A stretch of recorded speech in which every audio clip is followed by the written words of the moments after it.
Welcome back. It's time for um, this is part of my campaign update for today. This is part 2, and this is State of the Union. So I know I gave a State of the Union or Workers' Bill of Rights once. I couldn't find it when I was looking for it over Labor Day weekend, but I know I already gave something. So this is maybe even a little bit better, more inclusive, with more details. But anyway, so this is what I see how we need to go forward for my USA to come to existence and to for the betterment of our country, our citizens, and even our businesses. So currently, we don't have a lot of citizen sort of rights or workers' rights, but in my USA, we do. And the reason for that is because if we want a healthy country, we need happy and healthy citizens. And, with the violence and the shooting and the lying and cheating and all sorts of things that are going on and the cutting the corners, and we're not doing ourselves any favors. So we need integrity in our employers and our employees. And that starts actually with the government. And that's why, I still have this lawsuit pending there, because we don't have integrity in our own government. So, how can we expect it from anybody else? It starts with the government. Something has to inspire the people. And if your government's corrupt, your people will be corrupt. So it's time to end the corruption. And so in general,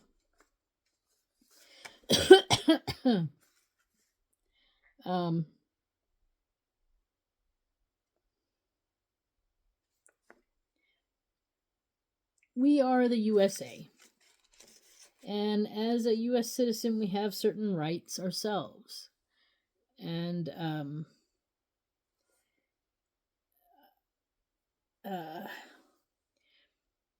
how can I say it? We're in a transition period, because what's going to come soon is we're going to have a lot of robots. And so we don't need heavy labor anymore, because that will be replaced by robots. So we need educated people, but also we still want to keep our feet firmly on the earth and make sure we can take care of ourselves if some catastrophe comes along. We don't want to, think that food is always only purchased at the grocery store. We still want to know how to make it and how to prepare it. And so these are the things, my platform, my workers' rights, Bill of Rights is about life quality. And I think that that's where we really need to go. And with robots, we should be able to create a good life quality. So anyway, so here we go. Employers.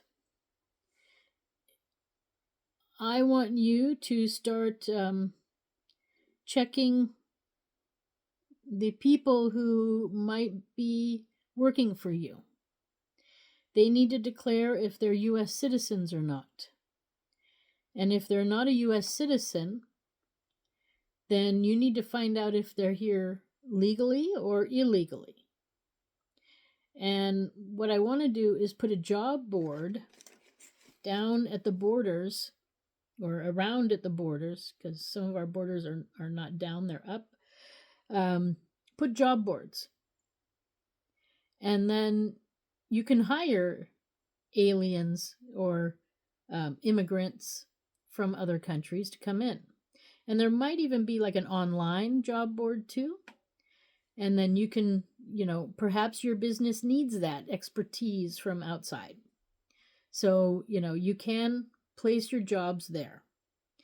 But what I want for our citizens, and ultimately this will help you, the employer, as well, is you must attempt to hire 3 U.S. citizens first before you go and try to introduce the job offer to the immigrants. So you need to prove that you have 3 U.S. citizens who you offered the job to and they said no.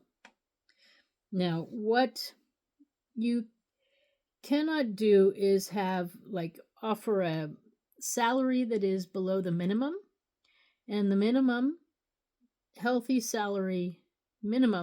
salary is rural areas, it's 30,000, and in city areas it's 40,000. So you need to prove that 3 U.S. citizens said no to your job offer. Then you can post your immigration requests online or at the borders. Then what I want to do, and I think it's needed. So what we've noticed is with President Trump, he's put out the National Guard in various places, and where they are, the crime rate goes down. And it also brings in tourism, because the National Guard's there, so they have to stay overnight and they have to eat and drink and whatever. So they do these things. So ultimately, I'm going to ask for a draft. And it's a draft for everybody. Every 18-year-old has to sign up. Male, female, doesn't matter. And then we will have a male division and a female division. And what you employers need to know is that these National Guard people will be called out of work for about a month every year to do National Guard duty.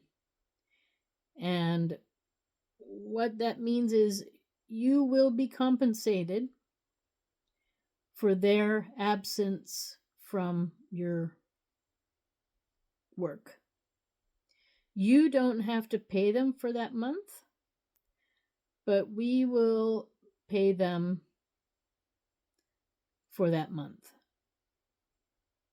Again, it's 30,000 for, I guess it's 30,000 for rural, or maybe it's 40,000 for rural and 50,000 for city. And what you get from that, employers, is you will get other employees that will know how to cover in case something happens. You will be contributing to the betterment of your citizens because they will be having experiences that will give them life quality.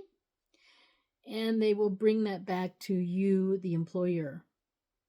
And they'll make connections too. So it's a win-win for everybody. The National Guard duty is officially mandatory from the age of 18 to 35. And after that, it's voluntary. National Guard duty is only work done within the United States.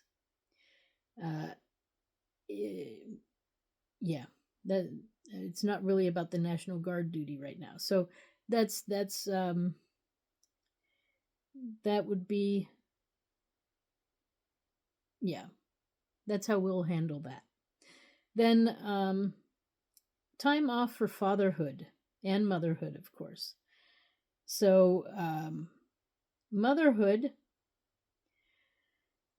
when a woman, we're going to be in a transition period because motherhood's going to become a full-time job where they will no longer be working.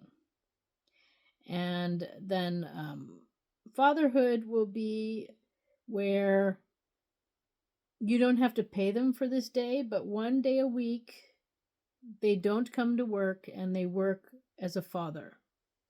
Again, being paid by the state, by the government for this opportunity.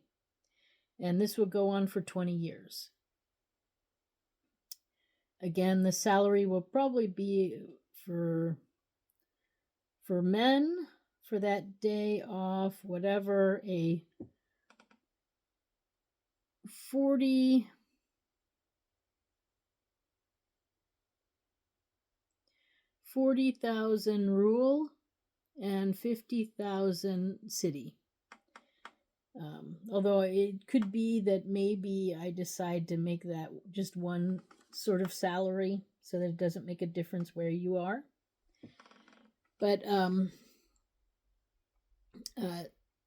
we'll discuss that under fatherhood, under the employee type of thing. So you, employer, will then have, once a employee becomes a father, because we want happy and healthy children, the next generation, you're doing your part by letting the person go and have that day of fatherhood and eventually also motherhood. There will be a transition where maybe the mother will, as her pregnancy continues, especially if it's a first pregnancy, that's different than other pregnancies. Because once she's had the first child, then she's a full-time mother. But there could be some overlap where she comes back periodically to finish up whatever she was doing, or it'll depend on the employer and the employee in finding a solution, because every situation like that's going to be different. But again, for motherhood, you, employer, will no longer have to pay for her for the motherhood part. That will come under motherhood pay. What you will have to pay is mental health. We have had enough of these shootings. And I wanted to go back to the National Guard concept, is because if we do have like everybody trained at self-defense and what to do in different situations, then the streets will be safer. And then if we also combat this with mental health treatments and mental health breaks from work and stress, this will also prevent these shootings, and because they're coming from stress, frustration, and anger and jealousy. And so the more we give the citizens the things that they need, which they're not getting right now, the happier the citizens will be, the safer our streets will be, and the more respect we'll have for each other and our country. So mandatory, people get to take an entire month off every year for vacation. They get to take their time. And employers you can't stop them. They have a certain amount of national and local holidays, and then they get a vacation on top of that. They get a whole month that they can take off at any time. I do recommend that people take, like 10 days in a row off once. And employers, that doesn't mean you get to call them constantly if they're not in the office. It means that they're off work. And so, people need to have these experiences. And our people, our citizens are crying out because they've been pushed down so much and it's just unbearable anymore. So this is for the mental health. And then I'm going to have like a reward for companies in good standing. You get certain benefits, financial or other supports. I don't know exactly what, but you'll get special benefits being a company in good standing. You'll certainly get that label from the government if you do these other things. So people should be able to be in a religious-free environment. We are a religious-free country. And people have religion, not companies, and not businesses, not governments. People do. So the USA is not a religious organization, and unless your organization is religious based, if it is, then of course there will be religion being discussed and stuff like that. But if it's not, then it needs to be really free from religion so that everything is free. Now, everyone will get, like, I guess, a space to do their work. So if they want to, put up some things in their private area that are religious based, you cannot stop them, and they have that right. And then also, in their clothing, they can dress in their appropriate clothing for their religion, as long as it doesn't harm anyone else or possibly cause a health hazard for them or the people they're working with. So, but clothing and self-expression is free. Now, you can, we have freedom of religion, freedom of expression. Then companies will also get a label if, so maybe we put out a label that says, hey, we are a religious-free company.